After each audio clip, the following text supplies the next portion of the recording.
America ప్రాంతంలో doctor Thomas తంబి అనే ఒక వైద్యుడు ఉండేవారు. ఆ వైద్యుడు మిషనరీ చేయాలని చెప్పి ఇథియోపియా అనే ప్రాంతానికి వెళ్ళినప్పుడు, అమెరికాలో రోడ్లు అన్ని చాలా బాగుంటాయి, ఇథియోపియా ప్రాంతంలో ఇప్పుడు కూడా రోడ్లు కానీ ఏమీ ఉండవు, నార్మల్గానే వెళ్తారు. ఆ ప్రాంతంలో, ఆ ఇథియోపియా ప్రాంతానికి వైద్యానికి వెళ్ళేటప్పుడు అక్కడ ఉన్న గ్రామస్తులు ఆయన తీసుకుని వెళ్తూ ఉండగా ఒక వాగు వస్తుంది. ఒక వాగు వస్తే ఆ వాగు మోకాళ్ళు లోతే ఉంటుంది, వాగు ఎక్కువగా పెద్ద లోతు ఉండదు. ఆ వాగు దాటాలి అన్నప్పుడు ఈయన దిగుతూ ఉంటే వాళ్ళు అంటారు, డాక్టర్ గారు మీరు దిగొద్దు, మీరు దిగితే ఖచ్చితంగా షాక్ కొట్టి చచ్చిపోతారు, కింద కరెంట్స్ పాస్ అవుతాయి అని చెప్తే, మరి ఏం చేద్దామంటే ఒకసారి ఆగండి అని చెప్పి వీళ్ళు పెద్ద బండరాయిని తీసుకొచ్చి ఆ వాగులో పడేశారు. ఆ వాటర్ వెళ్తుంటా పడేసి అప్పుడు అంటారు వాళ్ళు, డాక్టర్ గారు ఇప్పుడు వెళ్దాం పదండి అని చెప్పి అందరూ నడుచుకుంటూ వెళ్ళారు. ఇదంతా గమనిస్తున్న డాక్టర్ గారు అడుగుతారు, ఆయన వాళ్ళ గ్రామస్తులను అడుగుతారు, ఎందుకు అలా చేశారు మీరు, ఏంటి అంటే, డాక్టర్ గారు మన కాలు అడిగేసినప్పుడు వడికి మన కాలు కరెంట్స్ కి ఆగదు, ఖచ్చితంగా చనిపోతాం, అందుకని దానికి సంబంధించిన రాయి బరువైనా సరే దూరం నుంచి మోసుకొచ్చి మేము వేసినప్పుడు ఆ కిందకి వెళ్ళినప్పుడు ఆ కరెంట్స్ అన్ని అటు ఇటు స్కాటర్ అయితే, అంటే అటు ఇటు వెళ్ళిపోతాయి, అప్పుడు మనము వెళ్ళినప్పుడు మనకు ఆ వడి కానీ ఏది మనకి తగలదు, మనం సేఫ్ గా వెళ్ళిపోతాం అంటే ఆయన అంటాడు, అప్పుడు ఆ రాయి పట్టుకురావడం మీకు భారం కదా అంటే, బ్రతకాలంటే భారాలు మోయాల్సిందే కదండి, మనం బ్రతకాలంటే వాగు దాటాలంటే ఖచ్చితంగా భారం మోయాల్సిందే. ఈరోజు నేను ప్రతి విశ్వాసికి చెప్పే పాఠం ఏంటంటే, విశ్వాసికి భారం మోయటం అవసరం, విశ్వాసికి భారాలు మోయటం అవసరం. భారానికి బాధకి ఇచ్చిన తేడా అది కూడా చెప్తాను. భారం అంటే, పిల్లవాడిని నువ్వు స్కూల్లో వేసి చదివించినప్పుడు ఆ పిల్లవాడు చదువుతూ వెళ్తున్నాడు, వాడికి ఫీజు కట్టాలి, డ్రెస్సులు కొనాలి, ఆటోకి డబ్బులు ఇవ్వాలి, రోజు నువ్వు తీసుకెళ్ళి దింపాలి, ఇది భారం. బాధ అంటే చెప్తాను, బాధ అంటే ఏంటంటే, నువ్వు అంత ఫీజులు కట్టినా గుండె సొమ్ము అవుతుంది ప్రతి సంవత్సరం, అది బాధ. భారానికి బాధకి తేడా అదే. మన జీవితాల్లో కూడా చాలా భారాలు మోస్తూ ఉన్నారు ఇక్కడ అందరూ కూడా, చాలా ఇబ్బందులు మోస్తూ ఉన్నారు, చాలా దారుణమైనది. అంటే మళ్ళీ శుక్రవారం రోజున, శనివారం రోజున, గంట రోజుల్లో ఇవి ఖచ్చితంగా తెలుసుకోవాల్సిన విషయాలు. ఎందుకంటే దేవుణ్ణి వాస్తవంగా మనం అడిగే మాటలు ఇవన్నీ కూడా, నిజమే ప్రభువా నాకు భారాలు ఉన్నాయి, ఇవి నాకు అవసరమే, ఇవి నాకు అవసరమే, నీడ్, ఇవన్నీ కూడా నాకు వెరీ నీడ్, అసలు నాకు ఈ భారాలు ఉంటేనే నేను ముందుకు వెళ్ళగలను. సైనికులు ఉంటారు బోర్డర్ లో, వాళ్ళు ఫ్రీగా తిరిగేస్తే మనల్ని కాపాడలేరు, వాళ్ళకి గన్ ఉంటుంది, చాలా బరువు. భారం మోసేవాడే బాధ్యతగా ఉంటాడు, భారం మోసేవాడే బాధ్యతగా ఉంటాడు. ఈ భారాలు ఇవన్నీ అవసరం అన్నప్పుడు ఒక 3 విషయాలు మీతో పంచుకుందామని అనుకుంటున్నాను. గలతీయులకు రాసిన పత్రికలో ఖచ్చితంగా పౌలు గారు ఆ గలతీ సంఘానికి రాస్తూ ఉన్నప్పుడు స్పష్టమైన మాటలు రాస్తాడు. ఇది 6వ అధ్యాయం వస్తులోకి మనిషిని డైరెక్ట్ గా ప్రశ్నించాలని ఆశపడతాడు. అలా ప్రశ్నిస్తూ ఉన్నప్పుడు అంటాడు ఆయన 6వ అధ్యాయం 2వ వచనంలో, ఒకరి భారములను ఒకడు భరించి ఇలాగు క్రీస్తు నియమమును పూర్తిగా నెరవేర్చుడి. ఎవడైనా వట్టివాడై ఉండి తాను ఎన్నికైన వాడిని ఎంచుకుని ఎడలా తను తానే మోసపరుచుకును. మళ్ళీ చదువుదాం అదే మాట, ఎవడైనా వట్టివాడై ఉండి. కొంతమంది ఖాళీగా ఉంటుంది ఇంట్లో, భారాలు మాత్రం ఫీల్ అయిపోతా ఉంటారు, వాళ్ళకి మాట ఖాళీగా అంటే ఇంట్లో అన్ని శ్రమలు ఈడే. పెళ్ళి అయితే చూడండి, కనిపిస్తూ ఉంటారు మనకు పెళ్ళిళ్ళలో, అందరూ అన్ని పనులు చేస్తారు, ఎవరికి కనపడ్డ పాపం. ఇంటికి వెళ్ళి స్నానం చేసి వచ్చే లోపల అప్పుడే డ్రెస్ వేసుకుని వచ్చి అప్పుడు యాక్ట్ చేస్తూ ఉంటాడు. అన్ని భారాలు ఇతను చేస్తున్నట్టు ఫీల్ అవుతాడు రాదే అని ఏమంటాడు, ఎవడైనా నువ్వు వట్టి వాడేయండి తను ఎన్నికైన వాడిని ఎంచుకొని నేడలా తను తాను మోసపరుచుకున్నాడు. ప్రతి వాడును తాను చేయి పనిని పరీక్షించి చూసుకున్నవాడు, అప్పుడు ఇతరులను బట్టి కాక తనను బట్టి అతనికి అతిశయము కలుగును. ప్రతి వాడును తన బరువు తానే భరించుకునవలను కదా. అవునండి, ఆయన మాట చెప్పి చివరిలో మరలా ఏమంటాడంటే అది నువ్వే కదా అంటాడు. ఒక కథ చెప్తాడు పౌలు గారు, అంటే మన దావీదుకి కథ చెప్తాడు. ఒక ఆయన పేరేంటి, ఆయన పేరు దావీదుకి ఒక ఆయన కథ చెప్తాడు పాపం అయిపోయిన తర్వాత. ఆయన పేరేంటి, నాతాను. ఆయన ఏ విధంగా అయితే మాట్లాడతాడో అదే విధంగా పౌలు గారు కూడా మాట్లాడతారు. ముందేమో భారాలు ఒకరు భరించుకోమన్నాడు, అమ్మయ్య అనుకుంటాం. తర్వాత అంటాడు నువ్వు భారాలు భరించుకునేవాడిలా ఉన్నావంటే నిన్ను నువ్వు మోసం చేస్తున్నావు అంటాడు. తర్వాత అంటున్నాడు నీ భారం నువ్వే మోసుకోవాలి కదా. అంటే దీని అన్నిటిని బట్టి మనకు అర్థమైంది ఏంటంటే మనం భారాలు మోయటం అన్నది కంపల్సరీగా మోయాల్సిందే. కొడుకు కూతురు భారాలు, తల్లిదండ్రుల భారాలు, ఆత్మీయమైన భారాలు, మన కుటుంబంలో ఉన్న ప్రతి భారం మనం మోయడానికి అర్హులమే సిద్ధంగా ఉండాల్సిందే. ఈ భారాలు మోసే అవసరం నీకు వచ్చినప్పుడు నీకేం జరుగుతుందో చూద్దాం. మొట్టమొదటిగా భారాలు మోయాలి అనే అవసరం నీకు వచ్చినప్పుడు ఈ భారం యొక్క స్ట్రెంత్ దేవుడికి తెలియజేసుకున్న ఆలోచన వస్తుంది నీకు. దేవునికి స్తోత్రం. ప్రభువా నాకు ఈ భారం ఉంది. ఈ భారం చూడండి, 10 కేజీలు బియ్యం మూట ఇచ్చాను నేను, మీకు ఇచ్చాను పాపకి అనుకో, మోస్తారు పోయినా 15 కేజీలు మోస్తారు, 20 కేజీలు ఇచ్చారు, 10 కేజీలు ఇచ్చారు, లాక్ 30 కేజీలు ఇచ్చారు. గుర్తుందా లేదా నీకు?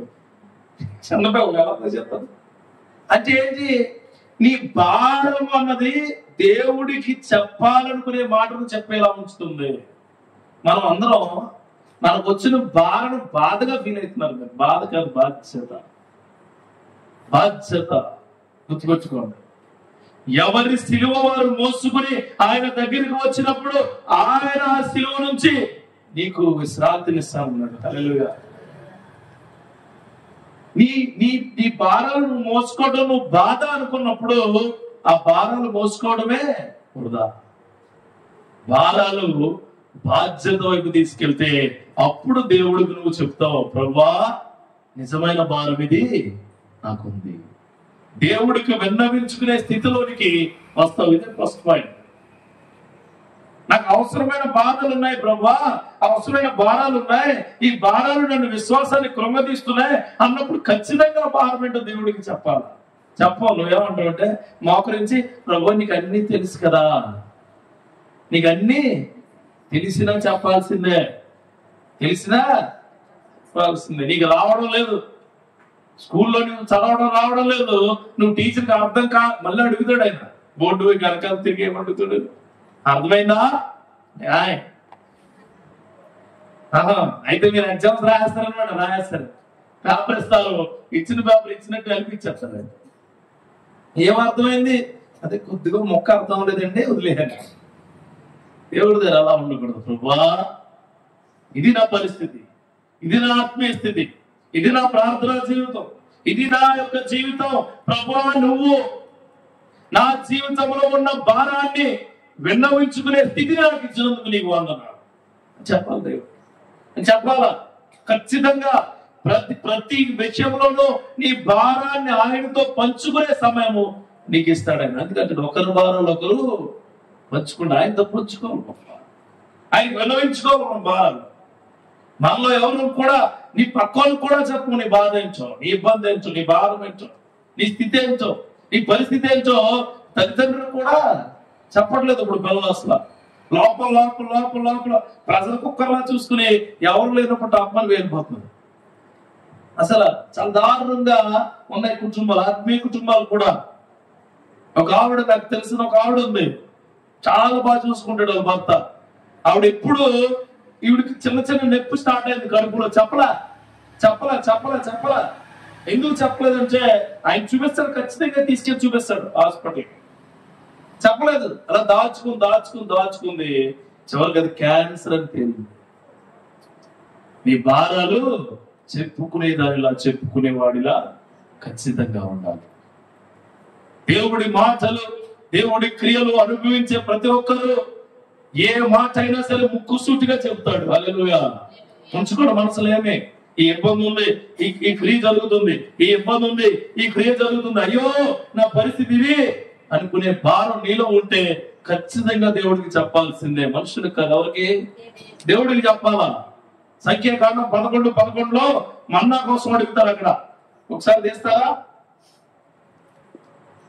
11:11 ఈ భారము బాధ్యతగా మారిన ప్రతి ఒక్కరూ విజేతగా నిలబడతారు. సంసోను అనుకున్నాడు, ఎందుకు నాకు ఈ భారం? దేవుడి యొక్క గొప్ప శక్తితో పుట్టాడు అనుకునే విషయం అతనికి అర్థం కాలే. అతని ఆలోచనలు, అతని భారాలు అతను మోసుకుంటూ ఎక్కడ బాధ వస్తే అక్కడ బాగా అగ్రెసివ్ అయిపోయి ఎవరితో పడితే వాళ్ళతో గొడవలు పెట్టుకుని, ఎవరితో పడితే వాళ్ళతో చనువుగా వెళ్ళిపోయి కూర్చుని అతను భారాన్ని బాధగా మార్చుకుని చుట్టూ ఉన్న వాళ్ళు కూడా బాధకు లోనైపోయేలా చేశాడు. కానీ యోబుని చూసారా? యోబు ఏం చేశాడు? యోబుకి బాధ వచ్చింది, యోబుకి ఇబ్బంది వచ్చింది, యోబుకి అన్ని వచ్చినాయి. కానీ ప్రతి భారాన్ని భరించి బాధ్యతగా నిలబడిన యోబు గొప్ప భక్తుడిగా నిలబడ్డాడు. హల్లెలూయా. ఈ రోజు ఈ సంఘంలో నీకు కూడా అలాంటి పరిస్థితి వచ్చి ఉంటాయి, అలాంటి క్రియ వచ్చి ఉంటాయి. దేవుని నామములో చెబుతున్నాను, నీ ప్రతి విన్నపాన్ని దేవుడికి తెలియచేయండి. మనుషులకు కాదండి. మనుషులు ఏమి కూడా ఏ విధంగానూ కూడా తీర్చలేరు మనుషులు. దేవుడే మోకరించు, మాట్లాడు. భారం అనిపించినప్పుడల్లా ఆయనతో మాట్లాడటమే. ఆ డాక్టర్ గారికి అది దాటడం భారమే, అని అక్కడున్న ప్రజలకు అది దాటడం చాలా సులువు. ఆ దాటినప్పుడు చనిపోతే ఆయనకు బాధే. కానీ ఆ రాయి వాళ్ళు వేస్తున్నప్పుడు అది బాధ్యతగా మొదలైంది.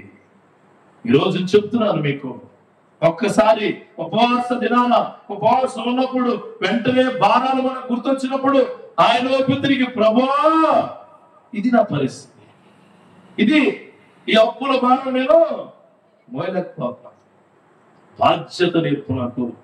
ఈ కుటుంబ భారాలు నేను మోయలేకపోతున్నాను, నాకు బాధ్యత నేర్పు. ఇదిగో ఈ సేవ క్రియల్లో నేను తలమునకలైపోయి ఉన్నాను, నాకు బాధ్యత నేర్పు. దేవుడిచ్చిన మాటను నేను భారంగా తీసుకుంటూ అది నేను బాధపడుతూ ఉన్నాను, ఇది నాకు బాధ్యతగా కావాలి అన్ను అడిగితే దేవుడు నీ విన్నపాన్ని వినడానికి సిద్ధంగా ఉన్నాడు. మోషేలా కాదు, యెహోషువలా ఉండాలా. హల్లెలూయా. యెహోషువ ఎక్కడైనా సరే, ఎప్పుడైనా సరే, ఎవరైనా సరే, ఐ యామ్ విత్ గాడ్. నేను దేవుడితోటే ఉంటాను. ఇది నా బాధ్యత, ఇది నా బాధ్యత. 40 years నడిపించారు, 40 years భారం మోయాల్సిందే. 40 years ఈ భారం నువ్వు మోస్తున్నావు. దేవుడు నీకు వాక్కు ఇచ్చినప్పుడు నువ్వు మరలా దేవుడిని ఏం చేస్తున్నావు? ప్రశ్నిస్తూ ఉన్నావు. ఏమని? ఈ భారం నాకేలా మైలపోతున్నాను అంటే ఒకసారి అంటే మనకిచ్చిన ప్రతి బాధ్యతను ఏమనుకోకూడదు, భారం అనుకోకూడదు. హల్లెలూయా. బాధ్యత అనుకునే చేయాలి. కూతురు గాని బాధ్యత, కొడుకు గాని బాధ్యత, భార్య గాని బాధ్యత, అది భారం కాదు. నీ జీవితంలో నీకు చాలా భారాలు ఉన్నాయి, అవి భారంగా తీసుకోకు, అది బాధ్యతగా తీసుకో. దేవుడు నిన్ను నడిపించబోతాడు. చూడండి 55వ కీర్తన 22వ వచనంలో ఇంకొక మాట ఉంటారు. అంటే మీకు తెలిసిన వాక్యాలు తీయడం లేదు.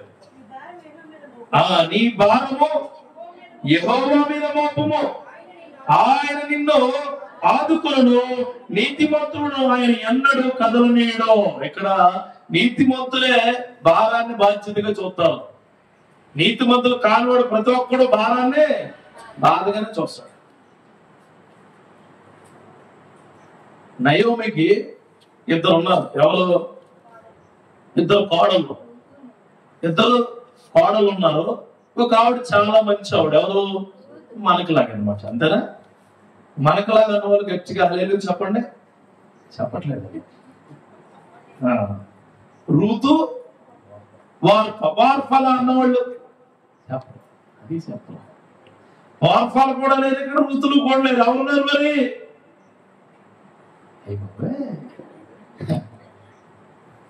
అందరూ ఇస్తేనేమో. ఎవరు అందరూ అలా ఉండరు. మనం మల్టీ పర్సనాలిటీస్ అంట విశ్వాసులు అందరూ. ఒకప్పుడు ఆదంలా ఉంటామంట, ఒకప్పుడు అవలా ఉంటామంట, ఒకప్పుడు సాతాన్లా ఉంచామంట, ఒకప్పుడు నోవాలా ఉంచామంట, ఒకప్పుడు కాకిలా ఉంచామంట, ఒకప్పుడు పావులలో ఉంచామంట, ఒకప్పుడు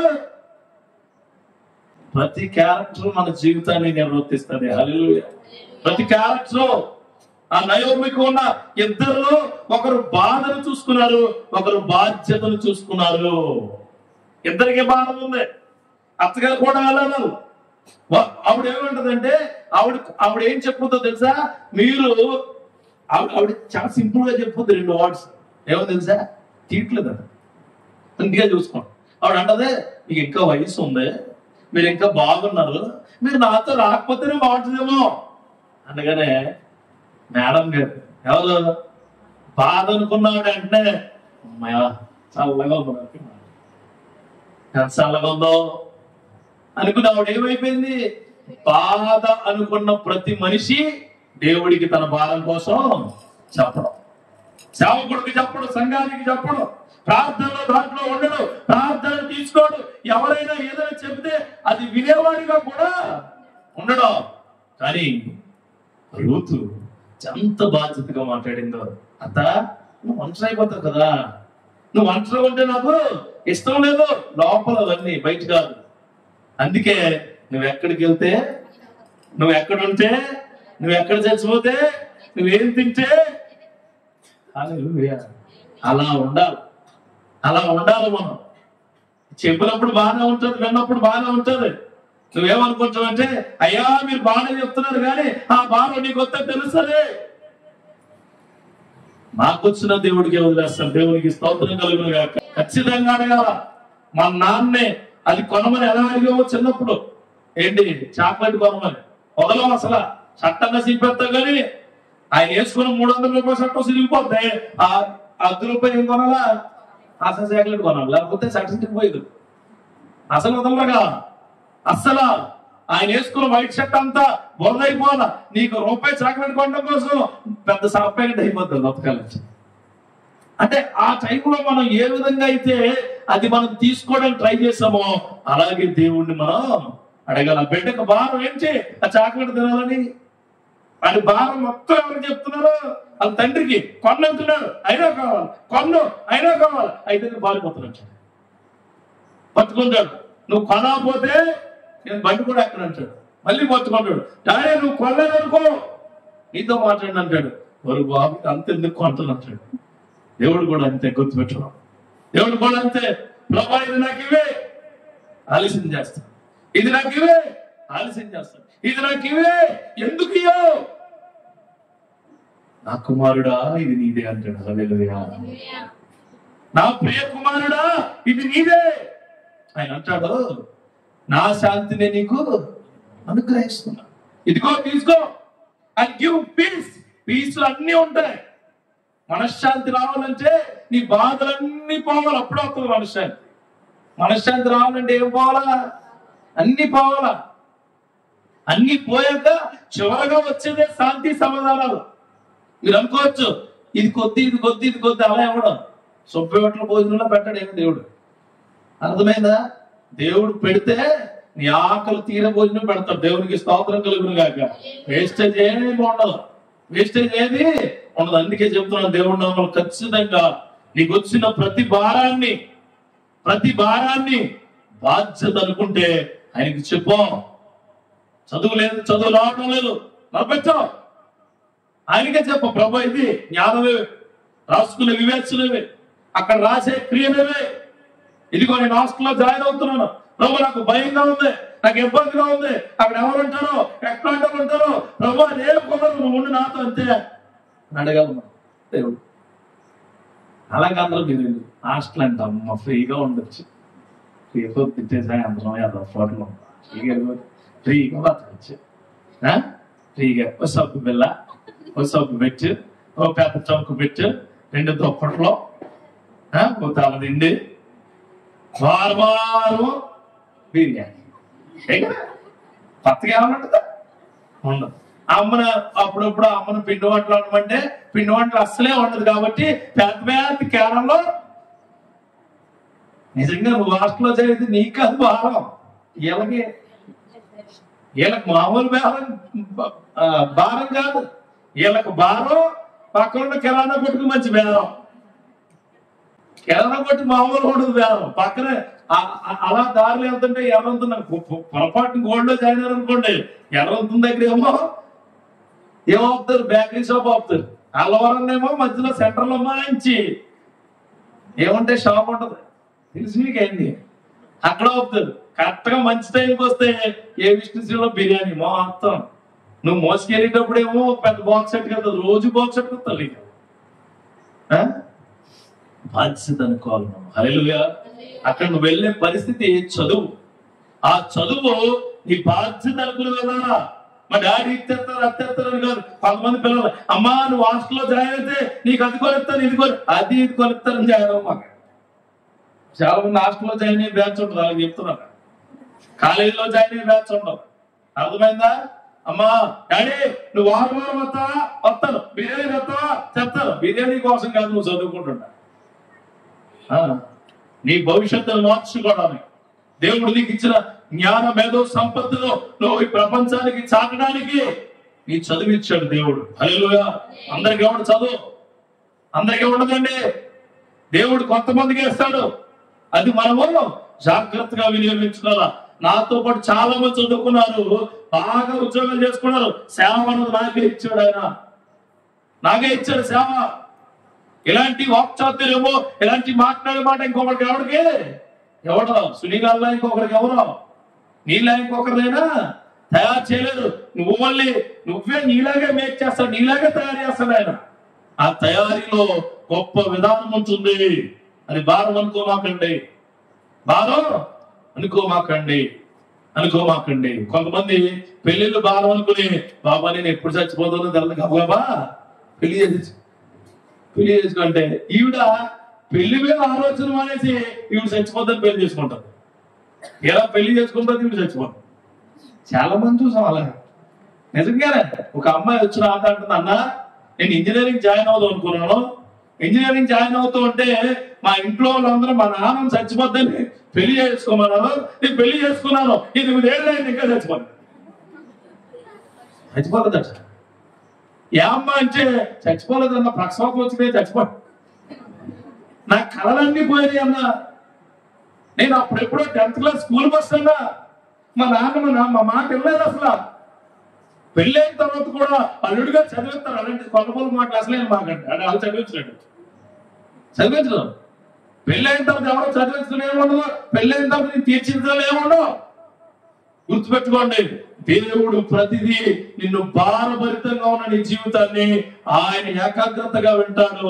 నువ్వు చెబితే, నువ్వు చెప్పాలి ఆయనకి. ప్రతి విన్నపాన్ని ఆయనకి చెబుతూ ఉండాలి నీ జీవితంలో. ఎప్పుడైతే చెప్పావో అప్పుడు నీ జీవితాన్ని గొప్పగా ఉంచుతాడు. హల్లెలూయా. కొంతమంది పెళ్లి అయిపోయిన తర్వాత ఫ్యామిలీ ప్లానింగ్ మొదలు పెడతారు. ఫ్యామిలీ ప్లానింగ్ అంటే తెలుసా? 3 ఏళ్ళట అస్సలు ఏమంటే పిల్లలు ఏమి వద్దట. నేను రాత్రి కూడా ఒకరి దగ్గర ఉన్నాను అన్నమాట. ఎవరు ఏమి వద్దట, తర్వాత అసలు పుట్టట. నిజమే. 100 మంది ప్రార్థనలకు వచ్చినప్పుడు ఏమండి అడిగామనుకో, ఫస్ట్ లో వద్దనుకున్నామండి, ఇప్పుడు దేవుడు వద్దనుకుంటున్నాడు. అదే వద్దనుకున్నాడు ఆయనది. ఇప్పుడు సొసైటీ ఉంది కదా, అక్కడ సొసైటీ దగ్గర రోడ్డు వేయాలి. ఎండగా ఉన్నప్పుడే కొట్టించాలి కంకర. అప్పుడు లారీ వెళ్ళి మళ్ళీ వస్తుంది వెనక్కి. ఇప్పుడు కొట్టించోనుకోండి లారీ వెళ్తుంది, మళ్ళీ ఎప్పుడు వస్తుంది? ఎండకాలం వస్తుంది వెనక్కి. అది బాగా ఎక్కువ, ఇంకో 3 నెలలు అయిన తర్వాత కొట్టించోనుకోండి లారీ రాదు, బాట్లు వస్తాయి. అది ఇది నేను చాలా చెప్తున్నాను కదా. మన జీవితంలో ఎప్పుడు ఎలా ఏమి జరగాలో అది జరిగితే నువ్వు దేవుని అడగాల్సిందే. హల్లెలూయా. దేవుని అడగాల్సిందే, ప్రభువా ఇది భారం కాదు బాధ్యత. కమాన్ నాకు ఇవ్వే అని అడగాలి. ఆయన అంటాడు ఏ సమయంలో ఏది ఎలా ఎప్పుడు ఇవ్వాలో నాకు తెలుసు అంటాడు కీర్తనకారుడు. ప్రభా నీకు తెలుసా? నిజమే, నాకు యుద్ధ సమయంలో సామాగ్రి ఇస్తావు, నేను పడుకునే సమయంలో నిద్ర ఇస్తావు, నేను తిరిగే సమయంలో శక్తి ఇస్తావు, నేను మనుషులతో మాట్లాడే సమయంలో నాకు జ్ఞానాన్ని ఇస్తావు, నాకు అన్ని ఇచ్చేది నీవే అని నువ్వు ఎప్పుడైతే దేవుణ్ణి అడుగుతావో అప్పుడు నీ జీవితం మారుతుంది అంటాడు. అందుకే ఆయన చాలా చాలా 55 కీర్తన ఈ మాట చాలా బాగుంటుంది. ఏమని?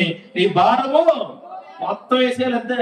చూడండి, స్కూల్లో తిరిగినప్పుడు ఎప్పుడైనా మీ పిల్లలు తీసుకురావడానికి వెళ్ళారా? నాకు అనుభవం చెప్తున్నా, నా అనుభవం చెప్తున్నాను. స్కూల్లో తిరిగినప్పుడు పిల్లలు తీసుకొచ్చాకో ఆ బ్యాగులు 2 మనకు కూడా ఎత్తారు. అప్పుడు వరకు బాగానే మోసుకొస్తారండి, గేట్ వరకునే పట్టుకొచ్చి తీసుకోండి.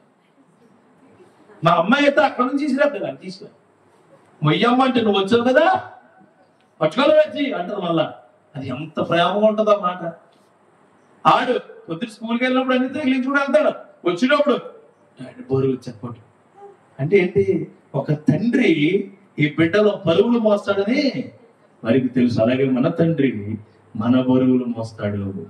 ప్రతి చేసేనా కదా, ప్రతి బరువు వేసేవా. వినోద్ గారు చెప్పారండి, సునీల్ గారు చెప్పారండి, ఎవరు బైబిల్ చెప్తుంది మనకి ప్రతి భారము ఆయన మీద వేసే. అప్పులు భారం వేసేయాలి కదా, ఇబ్బందులు ఆయన మీద వేసాయి. నువ్వు ప్రతిదీ ఆయన మీద వేసేసి అప్పుడు మాట్లాడాలా. నీ మీద వేయొచ్చు డాడీ అని అడగలేదు నా కూతురు. ఏమడిగింది? వేసేసి మొయ్యే అన్నది. దేవుడిని అడగాలి మనం, దేవుడి మీద భారం మొయ్యమన్నది మోసే. దేవుడు మొయ్యడానికి చాలినవాడు, నీ భారం మోయడానికి చాలినవాడు. ఆయన అంటాడు ఆయనే నిన్ను ఆదుకును. ఆయన తప్ప ఇంకెవరు నీ బరువులు మోయడానికి ప్రపంచంలో లేరు. ఆయన మీద వేసే బరువు అంతే. నువ్వు ఒంటరిగా ఉన్నప్పుడు ఎక్కువ భారాలు మోస్తారండి. ప్రతి మనిషి ఒంటరిగా ఉన్నప్పుడు అతను మోసే భారాలు చాలా ఉంటాయి. అప్పుడే దేవుడి మీద వేసేయాలి. గుర్తుపెట్టుకోండి, భారాలు మనకు చాలా అవసరం. మొట్టమొదటిగా ప్రతి భారము దేవుడికి తెలియచేయాల, విజ్ఞాపన చేయాలి, విన్నపించాలి. ఇది ప్రభువా నా భారం, ఇది ప్రభువా నా ఆశ, ఇది ప్రభువా నా క్రియ, ఇది ప్రభువా నా బాధ, ఇది ప్రభువా నా యొక్క పరిస్థితి అని నువ్వు అడిగితే దేవుడికి ప్రతి భారాన్ని తీర్చబోతూ ఉన్నాడు. రెండవదిగా భారం ఏం చేస్తుందంటే నువ్వు ఎలా ఉంటావో చెప్పుతుంది. చూడండి, ఒక ఇంట్లో ఒక 20 సంవత్సరాల బిడ్డ ఏదైనా ఆపద వచ్చినప్పుడు 20 సంవత్సరాలు కలిగినోడు ఒకలా బిహేవ్ చేస్తాడు, 40 సంవత్సరాలు కలిగినోడు ఒకలా బిహేవ్ చేస్తాడు. చూడండి, బుద్ధింక వచ్చింది అనుకోండి, బుద్ధింక వచ్చింది అనుకోండి ఇంట్లోకి, చిన్నపిల్ల గొంతులేద్దాం బుద్ధింకను చూసి మీదకి మనం ఏం చేస్తాం? వెళ్ళి ఎలా తీసి ఎలా పడాలి అంటే నీ యొక్క స్థిరత్వాన్ని మెరుగుపరచడానికి బాధలు చాలా అవసరం. అందుకంటే నేను మత్తయి సువార్త 11వ అధ్యాయంలో 2 మాటలు ఉండే చదువుతున్నది తీయకుండా చెప్పాను. చెప్పాడు వాళ్ళు అందరంటే ప్రయాసపడి భారం మోయించిన సమస్య జనులారా నా యొద్దకు రండి, నేను మీకు విశ్రాంతిని కలగజేస్తును. నేను సాత్వికుడును దీనమనస్సు గలవాడును కనుక మీ మీద నా కాడి ఎత్తుకుని నా యొద్దకు నేర్చుకోండి, అప్పుడు మీ ప్రాణములకు విశ్రాంతి కలుగును. చివరగా తలుపును ఎవరనగా నా కాడి సులువుగాను నా భారము తేలికగాను ఉన్నవే. చూడండి, ప్రతి ఒక్కరిని అంటున్నాడు ఆయన, నీ స్టామినా ఎంతైతే ఉందో అక్కడి వరకు మోయి, అక్కడ నేను మీకు విశ్రాంతినిస్తాను. నేను ఇచ్చే బరువు నీకు ఎలా ఉంటుందని చెప్పాడు? తేలిగ్గా ఉంటుంది, చాలా తేలిగ్గా ఉంటుంది, చాలా లైట్ వెయిట్ ఉంటుంది దేవుడి బరువు. నువ్వు అనుకుంటున్నావు నువ్వు మోయలేనంత బరువు నీ మీద వేయలేడు. నేనేమంటానంటే నీకు ప్రార్థన కలిగించే ఏదైనా సరే అది గొప్ప ఆశీర్వాదమని అర్థమైందా? నీవు ప్రార్థన కలిగించే అంశం ఏదైనా అది నీకు ఆశీర్వాదమే, అది భారం కాదు, ఆశీర్వాదమే. గుర్తుపెట్టుకోండి, ప్రొద్దున నుంచి ఇప్పుడు వరకు నువ్వు చాలా భారాలు మోసుంటావు, అవన్నీ నీకేంటి? ఆశీర్వాదాల బ్లెస్సింగ్స్ అంతే. తీసుకోండి, ఆ బ్లెస్సింగ్స్ చాలా బాగుంటాయి, చాలా బాగుంటాయి. అందుకే చెప్తున్నాను, ఏదైతే సులువుగా ఏదైతే తేలిగ్గా ఉంటుందో ఆ భారమే నీ మీద వేస్తాడు. అందుకే భారం నీకు అవసరం అండి. ఆ భారం మోయాల్సిన అవసరం నీకు చాలా ఉంది. నా సహోదరుడు అందుకే కానీ ఆ కాడి వదిలి వెళ్ళమాకండి. పిల్లల పెన్సిల్ తండ్రి బిడ్డలందరినీ వదిలి సన్యాసులు కలిసిపోయాడట. మన టీవీలో చూశాను. ముగ్గురు ఆడపిల్లలు తల్లి కుదిలేశాడు. వీడు ఎక్కడ పోయాడు? ఆలోచనలు పోతాయా? కమిట్మెంట్స్ పోతాయా? బాబు, మనం దేనికైనా కమిట్ చేయమంటే, ఏ మాటనైతే పట్టుకున్నామంటే ఆ భారం బరువుగా ఉందని వెళ్ళిపోకూడదు. దేవుడికి ఆ భారం అప్పు చెబితే ఆ భారం నీకు చాలా తేలిగ్గా ఉంటుంది. చాలా తేలిగ్గా ఉంటుంది ఆ సోదరుల, చాలా తేలిక. నిజంగా ఆయన బరువును, ఆయనకి ఇచ్చిన బరువు మనం అనుభవిస్తే అసలు ఎలా జరిగిందో కూడా తెలియదు. కొంతమంది హాస్పిటల్లో జాయిన్ అవుతూ ఉంటున్నాం. వాళ్ళ కోసం సంఘంలో ప్రార్థించమని మీ సంఘ కాపరికి చెప్తూ ఉంటారు. వాళ్ళు ప్రార్థించమని చెప్పినప్పుడు చాలా భారంగా చెప్తారు. మరణ వస్తువులకు వాళ్ళ యొక్క ఆ లోపల ఉన్నదంతా తేలికైపోయి వస్తారు. హల్లెలూయా. అది నిజమైన స్వస్థత, అది నిజమైన భారాన్ని తేలిగ్గా చేయడం. ఇప్పుడు చదువుకునే పిల్లలు వస్తారు, నా దగ్గరికి వస్తారు. నీకు పుస్తకాలన్నీ ఎలా ఉన్నాయి? నీకు పుస్తకం తీస్తే నీకు అది ఏదో పెద్ద అగాధంలో కనిపిస్తుంది. నీకు ఒక విషయం తెలుసా? టెక్స్ట్ బుక్ లో 600 పేజీలు ఉంటే 6 పేజీలు కూడా సరిగ్గా రావు. ఇది నిజం. అండి నిజంగానే నాకు కూడా రావు. 600 పేజీలు అంటే 6 పేజీలు కూడా సరిగ్గా రావు. నువ్వు 6 ముక్కలు కూడా సరిగ్గా రాలేదు టెక్స్ట్ బుక్ లో చూస్తే. టెక్స్ట్ బుక్ ఎందుకంటే ధైర్యాన్ని ఇవ్వడం. గుర్తుపెట్టుకోండి. ఎందుకు? ధైర్యాన్ని ఇవ్వడం. ధైర్యాన్ని ఇచ్చి అక్కడ ఆన్సర్ ఉందని తెలుసుకుని దాన్ని చూసి నీకు వచ్చింది రాస్తా. అక్కడికి వెళ్ళి బట్టి బ్యాచ్ ఉండదు. ఏం చేయగలరా? దేవుడు నామలో చెబుతున్నాను, నీ భారాన్ని దేవుడికి ఇస్తే దేవుడు నీ భారాలను తేలికగా చేయబోతున్నాడు. అది ఉద్యోగం అవచ్చు, చదువు అవచ్చు, కుటుంబ బాధ్యతలు అవచ్చు, కుటుంబ నిర్వహణ అవచ్చు, సంఘం అవచ్చు, సంఘ పరిచయాలు అవచ్చు, ఏదైనా కావచ్చు. మేము సేవ మొదలెట్టిన కొత్తలో 2 గంటలకి 1 గంటకి వెళ్ళినప్పుడు చాలా భారంగా ఉండేది. మా ఇంట్లో వాళ్ళతోటి, మా భార్యతోటి, మా కొన్న అన్నయ్యలతోటి. ఇప్పుడు 3 అయినా సరే సులువుగా ఉంది. దేవునికి స్తోత్రం కలుగునుగా. 3 అయినా సరే చాలా సులువుగా ఉంది. సులువుగా లేస్తాం, సులువుగా మాట్లాడతాం, సులువుగా ఉద్యోగం చేసుకున్నాం, సులువుగా మళ్ళా సేవకి వెళ్ళిపోతున్నాం. ఎంత సులువుగా ఉంటుంది. ఎప్పుడైతే నీ భారాన్ని అలా చెప్పో అప్పుడు సులువుగా ఉంటుంది. చిన్న ఎగ్జాంపుల్ చెప్తాను మీకు. మీ ఇంటి దగ్గర నీ గుండెలో నొప్పి వస్తుంది. ఇంట్లో ఉంచడం సేపు అది బరువే. నీకు అది బరువే. నిన్ను 108 వస్తుంది, ఇంకా బరువు అయిపోతుంది. అది 6 పడుతుంది, నీకు ఇంకా లోపల 6 కూడా అవుతుంది. హాస్పిటల్ లోపలికి వెళ్ళంటే నీకు సులువు అయిపోతుంది. ఎందుకంటే నీకు అక్కడ ఎవరు ఉంటారు? డాక్టర్ ఉంటాడు. నువ్వు ఐసీయూలో ఉంటావు. ఐసీయూలో ఉండి డాక్టర్ గారు బయటకు వచ్చినారు. ఇంటి దగ్గర ఉన్న వాళ్ళు, చుట్టుపక్కల ఉన్న వాళ్ళు, నీ పక్కన భయపెట్టిన వాళ్ళు వచ్చారు నీతో. ఏం భయం లేదు, ఐసీయూలో ఉందిగా. ఐసీలో మన ఐసీయూ వేసే దేవుడికి స్తోత్రం కలుగునుగా. మన ఐసీయూ ఆయన. ఏదైతే నేను ఆంబులెన్స్ తీసుకుంటుందో అది నీ ప్రార్థన. హల్లెలూయా. ఏ ప్రార్థన అయితే నిన్ను గడిబిడి చేస్తుందో ఆ ప్రార్థనలో పట్టుదల కూడా ప్రార్థిస్తే ఆయన ఐసీయూలో ఉంటాము. జాగ్రత్తగా. ఆమేన్. అసలు చాలా సులువుగా ఉంటుంది, చాలా సులువు. డాక్టర్ చెప్తారు రేపు పొద్దున ఆపరేషన్ చేయాలన్నమాట. మళ్ళీ గంటలు కూడా వేస్తాను చెప్పి మరేం భయం లేదు, అంత బాగుందా ఆపరేషన్, అంత బాగుందా, ఓకే ఐసీలో ఉంది చెప్పాలి. ఆపరేషన్ అంతా అయిపోయిన తర్వాత డాక్టర్ గారు 2 రోజులు లోపల ఉంచుతావు, తర్వాత 2 రోజులు బయట ఉంచుతావు, ఇంటికి పంపించారు. వచ్చిన తర్వాత నువ్వు ఏ భయంతో అయితే వెళ్ళావో హాస్పిటల్ నుంచి ఇంటికి వచ్చేటప్పుడు పేషెంట్ పరిస్థితి ఎలా ఉంటుందో తెలుసా? 10 గంటలకు రిలీజ్ చేద్దామంటే నువ్వు 4 గంటలు వేసుకొచ్చుంటావు. ఎప్పుడు వెళ్ళిపోవాలి ఇంటికి, ఎప్పుడు వెళ్ళిపోవాలి. ఇంటికి అక్కడి నుంచి ఇక్కడికి ఎలా ఉంటుంది తెలుసా? మీ ఇంటి అతని నుంచి చచ్చిపోయిన ఫాస్ట్ వచ్చేస్తా. అంటే భారంతో నువ్వు వెళ్ళేది, భారం దేవుడికి ఇచ్చేసిన తర్వాత నువ్వు వచ్చేది చాలా తేడా ఉంటుంది. హల్లెలూయా. ఆ సులువైన భారాలు దేవుడు నీకు ఇచ్చును గాక. నీ యొక్క స్టెబిలిటీని, నీ సామర్థ్యాన్ని మెరుగుపరచడానికి దేవుడు నీకు ఈ భారాలన్నీ ఇవ్వబోతున్నాడు అనేది 3వ మాట. హల్లెలూయా.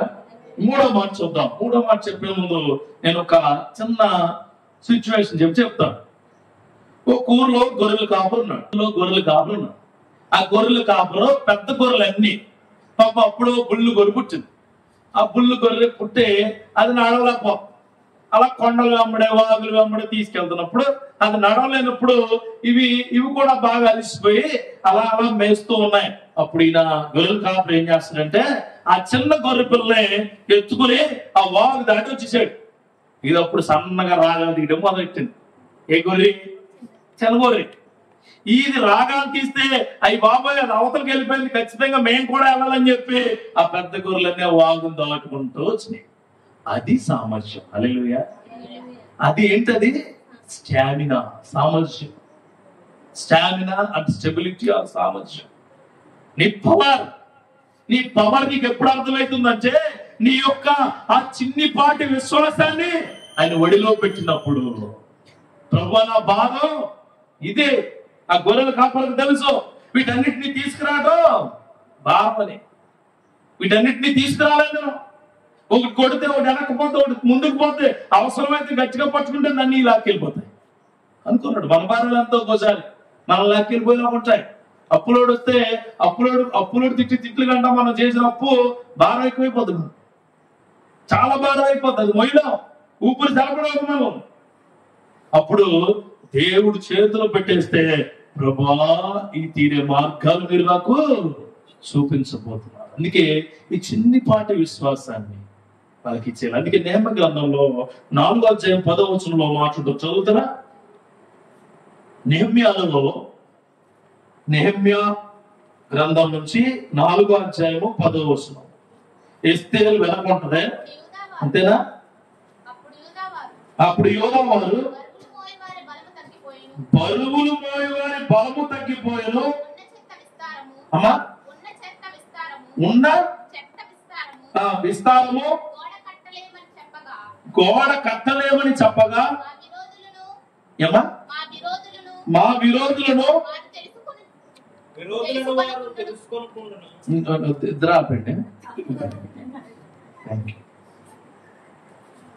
ఇదో భాగం చూసారా? నేను చెప్తాను, నాది నేను చదువుకుంటే సులువుగా ఉంటుంది. నేను నీకు అప్పచెప్పి చదవడం కదా, ఇప్పుడు భావన అయిపోయింది. నేను సులువుగా దేవుడికి స్తోత్రం. 4వ అధ్యాయం 10వ వచనంలో ఇప్పుడు నేను చదువుతాను. అప్పుడు యూదా వారు బరువులు మోయవారి బలము తగ్గిపోయాను, ఉన్న చెత్త విస్తారము గోడ కట్టలేమని చెప్పగా మా విరోధులను వారు తెలుసుకొనకుండా చూడకుండా మనం వారి మధ్యలో చొరబడి వారిని చంపి పనికి ఆటంకపరచమని అనుకుని. అక్కడ నెహెమ్యా ఆ గోడ ప్రాకారాలకు వచ్చినప్పుడు దేవుడు వారికి తోడే ఉండి, కొద్ది ముందు చదివితే అర్థమవుతుంది. దేవుడు వారికి తోడే ఉండి వారి స్టామినా ఏమైందంట? పెరిగిపోయింది. హల్లెలూయా, పెరిగిపోయింది. అందుకే మన సంఘాల్లో ఖచ్చితంగా నీ విలువ పెరగాలి, నీ సామర్థ్యం పెరగాలి, నీ పవర్ పెరగాలంటే దేవుడి దగ్గర నీ యొక్క భారాలను పెట్టాలి. ప్రతి మనిషికి ప్రార్థన అంటే ప్రార్థనే బరువుగా ఉండకూడదు, బాధ్యతగా ఉండాలి. దేవుడి క్రియల వైపు తిరిగే ప్రార్థనగా నీకు ఉంటే దేవుడు ప్రతిదీ సులువుగా చేస్తాడు. అందుకే చెప్పారు, నీ భారాన్ని నీ దగ్గర ఉంటే తప్పకుండా కూడా చెప్తారు. ఏమన్నాడైనా? నీ భారం మొత్తం యెహోవా మీద మోపుము, ఆయన నిన్ను ఆదుకొనును. ఇంక నువ్వు ఎక్కడ పవర్ దగ్గరికి ఎక్కడొచ్చు అక్కడ ఆగిపోయావు. 2 పాయింట్లు 3 పాయింట్లు చెప్పాను. ఏంటి? భారాలు నీకు చాలా అవసరం. మొట్టమొదటిగా నీ భారం ప్రతిదీ ఎవరికి వినియోగించుకోవాలా? ఇప్పుడు మనుషులు చెప్పమాకండి భారం. ఎప్పుడైతే నీకు ఇది బరువు అని మనిషికి చెప్పవాడి దగ్గర లోకు అయిపోతావు. చెప్పనా? నేను అలాగా లోకు అవుతారా? క్లాసులో నాకు ఇంగ్లీష్ సరిగ్గా రాదు అని అత్యవసర మార్కులు చూడు చెప్పుకోనుకో, అది రేపు నుంచి నేను ఎలా చదువుతానో తెలుసా? రాదు. నిజంగానే నాకు పాటలు పాడడం రాదు అంటావు నువ్వు చర్చిలో. ఈవిడ పెద్ద సింగర్లా ఫీల్ అయిపోతుంది. స్టీవెన్సన్ గారు పోరసరాల్లో ఫీల్ అయిపోతాడు. ఈవిడ పాటలు అంటే నీకే వచ్చిన ఫీలింగ్ అన్నమాట. సరిగ్గా నాకు డ్రమ్స్ కొట్టడం రాదు, తమ్ముడు నాకు డ్రమ్స్ నేర్పవా అని అడిగడం ఆడే సరిగ్గా కొట్టట్లేదు. నువ్వు అని అడిగితే ఆయన ఎలా ఫీల్ అవుతాడు? ఏఆర్ రెహమాన్ శిష్యుల్లో ఫీల్ అయిపోతాడు. మామూలు కాదు, రాయాలి. ఎప్పుడు కూడా నీకు ఇది భారం అని ఏ వ్యక్తికి ఎప్పుడు చెప్పకు. నీకు అప్పులు ఉన్నాయి, ఆల్రెడీ అప్పులు ఉన్నవాడితో చెప్తాను. వాడు ఏమనుకున్నాడు తెలుసా? వాడికి ఇంకెక్కువ నేను ఇంకా చేసేసి అనుకున్నాడు. నిజంగానే నాకు అన్నం అరగట్లేదండి అని ఎవరితో చెప్తా తెలుసా? ఆడు అసలైతే ఆడితో చెప్తాను. వీళ్ళు ఆడే అలాగే ఈడు కూడా ఉన్నాడు అన్నమాట. షుగర్ ఎక్కువైపోతుంటుంది, నువ్వు ఇంకో షుగర్ ఆడితో చెప్తాను. వీళ్ళు చెప్పగలరు. ఎప్పుడు చెప్పమా? ఎవరు చెప్పాలా? ఎప్పుడైనా సరే నీ బాధ ఏదైనా సరే దేవుడికే చెప్పాలి. నీ వీక్నెస్ ఎప్పుడు, భారంలో వీక్నెస్ కూడా ఉంటది. నీ వీక్నెస్ ఎప్పుడు మనుషులతో పంచుకోదు, నీ సేవకుడితో పంచుకో. పర్సనల్ గా ప్రార్థన చేయమని అడుగో. నీ సేవకుడికి ముందుకు వచ్చి, అయ్యా నా బాధ ఇది, నా ఇబ్బంది ఇది, ఇదిగో నాకు ఈ భారం మోయలేకపోతున్నాను, ఊపిరి సెలపట్లేదని వచ్చి డైరెక్ట్ గా దేవుడితో చెప్పాక నీ సేవకుడితో చెప్పు. సేవకుడి ప్రార్థన నీ యొక్క ప్రతి బాష్ప బిందువును తుడుస్తుంది. గుర్తుపెట్టుకోండి, సేవకుడి ప్రార్థన ప్రతి ప్రాకారం చుట్టూ ఉంటుంది. ఆయన ప్రార్థన గుర్తుపెట్టుకోండి. ఏ సేవకుడైనా, నేనైనా ఆయన అవ్వచ్చు, సంఘ కాపరికి మరీ ఎక్కువ ఉంటుంది. అది మరీ చాలా ఎక్కువ ఉంటుంది. మీ ఇంటి చుట్టూ నిప్పుల కొలువు ఉంటుంది సాతానికి. ఆ నిప్పుల కొలువే నీ ప్రార్థన ఒకటైతే సేవకుడి యొక్క ఆశీర్వాదకరమైన ప్రార్థన ఇంకోటి. నా సహోదరి సహోదరులు గుర్తుపెట్టుకోండి, నీ భారం ఎప్పుడు ఎవరితో పంచుకోమాక, దేవుడితో పంచుకో. మొట్టమొదటి నువ్వు తెలుసుకోవాల్సిన సత్యం ఏంటంటే, విశ్వాసం అన్నవాడికి భారం చాలా అవసరం. నీడు అనమాట. నీరు మనకు ఆక్సిజన్ ఎంత అవసరమో గుర్తుపెట్టుకోండి. మనకు ఆక్సిజన్ ఎంత అవసరమో, ఆక్సిజన్ అవసరం లేకపోతే ఏంటని అడుగుతారు మళ్ళీ పిల్లలు. ఏమైతే ఆక్సిజన్ అంటే తెలుసా మీకు? ఓటూనా H2ఓనా? నాకు తెలియదు మరి. H2O ఓటూవా 100 మార్కులు వేస్తాను. అది ఆక్సిజన్ నీకు లేకపోతే నీకు ఏమైంది? బ్లడ్ క్లాట్ అయితే ముందు చచ్చిపోరు. అప్పుడే చచ్చిపోరు, చాలా టైం పడదు. ఆక్సిజన్ బ్లడ్ లో ఆక్సిజన్ పర్సంటేజ్ తగ్గితే బ్లడ్ కట్టేస్తుంది. ఆ తర్వాత జరుగుతాయి అన్ని కార్యాలు. ఆ తర్వాత ఆక్సిజన్ సప్లై కరెక్ట్ గా ఉండాలా మనిషికి. అలాగే మనిషికి భారం కూడా ఉంటుంది. భారం చాలా ఇంపార్టెంట్. ప్రతి మనిషికి భారం ఉన్నవాడే బాధ్యతగా ఉంటాడు. నీకు కూడా భారం ఉండాలా. చర్చి ఏడలా, సంఘం ఏడలా, నీ కుటుంబం ఏడలా, నీ క్రియలు ఏడలా, నీ ఆలోచన ఏడలా, నువ్వు సంఘ పరిచర్య చేసేదాన్ని ఏడలా, నువ్వు సంఘానికి అటెండ్ అయ్యేదాని ఏడలా నీకు ఖచ్చితంగా భారం ఉండాలా. ఆదివారం ప్రార్థనకు వచ్చి మరలా ఆదివారం నుంచి శనివారం వరకు నీ భారాన్ని మోసుకుని మరలా ఆదివారం బ్యాగ్ ఇక్కడ పెట్టేసి వెళ్ళిపోవు. నువ్వేం చేస్తావు తెలుసా? 4 ఇటుకలు వేసుకొస్తావు, దాంట్లో 4 ఇటుకలు వేసుకొస్తావు, నీ బ్యాగ్ లో పట్టుకొస్తావు, ప్రార్థన చేసుకుంటాం, మళ్ళీ బ్యాగ్ తగిలించుకుంటాం, 4 ఇటుకల్లో 4 ఇంకా 5 గొడవలు వేసుకెళ్ళిపోతావు ఇంటి. అంటే భారం అలాగే చర్చి దగ్గర పెట్టేయాలి. నీ భారం వచ్చి హల్లెలూయా. సంఘం దగ్గర పెట్టేయాలా, సన్నిధిలో పెట్టేయాలా, నీ ప్రార్థనలో పెట్టేలా. నువ్వు కట్టుకున్న ఇంట్లో నువ్వు ఎక్కడ ప్రార్థన చేస్తా దేని పనిపెట్టావు? ప్రార్థిస్తే అన్నిటికీ జవాబు దొరికేస్తుంది. ఆమేన్. రెండవది, ఈ భారంలో నువ్వు ఎట్లయితే చెప్తున్నావో అలాగే నువ్వు ఏదైతే భారం మోస్తున్నావో అది సులువుగా ఉండాలంటే ఎవరి దగ్గర పెట్టాలి? దేవుడి దగ్గర పెట్టాలి. ఇది ఎవరు భారం అవసరం ఉన్న వాళ్ళకి చెప్తున్నాను. నాకు సులువుగా ఉండాలంటే నువ్వు దేవుడి దగ్గర పెట్టాలి. ప్రభా నేను ఎలా అడుగుతానంటే, ప్రభు నాకు 5,000 కావాలా, డబ్బులు లేవు, నేను అడుగుతాను. నేను అలా అడుగుతుంది, నాకు భారం ఉంది, ప్రభా 5,000 కావాలా, ఈ 5,000 ఖచ్చితంగా నాకు రేపటికి కావాలా.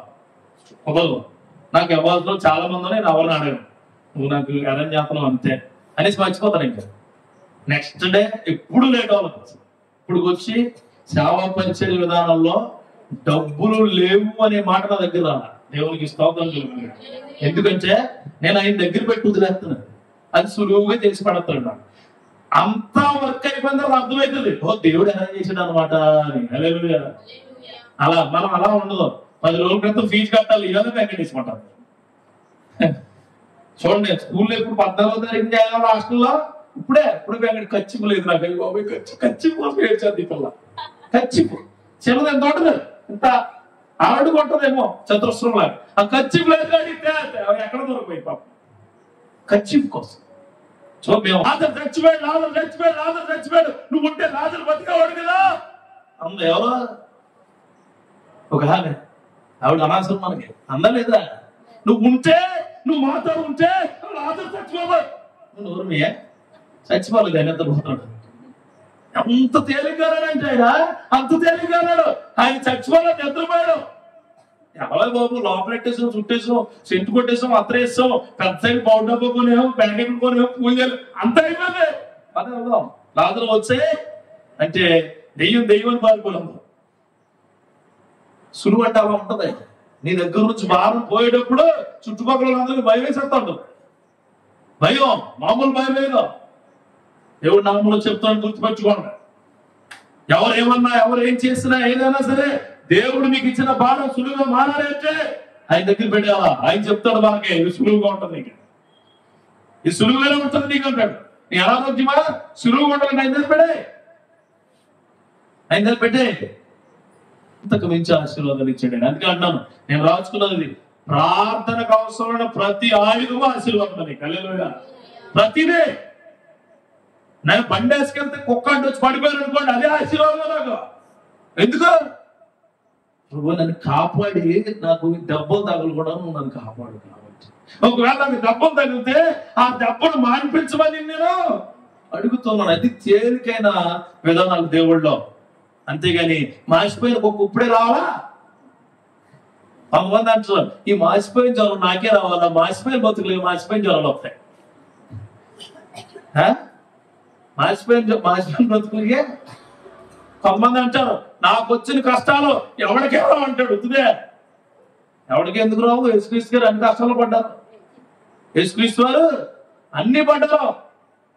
ఇంకొకటికి పగోడికి కూడా రాకూడదు నా కష్టం అంటే వద్దుదే, వచ్చేయాలని కోరుకుంటాను. నీ కష్టం సులువుగా ఎప్పుడుంటుందంటే నీ భారం ఆయనకి ఇచ్చినప్పుడు.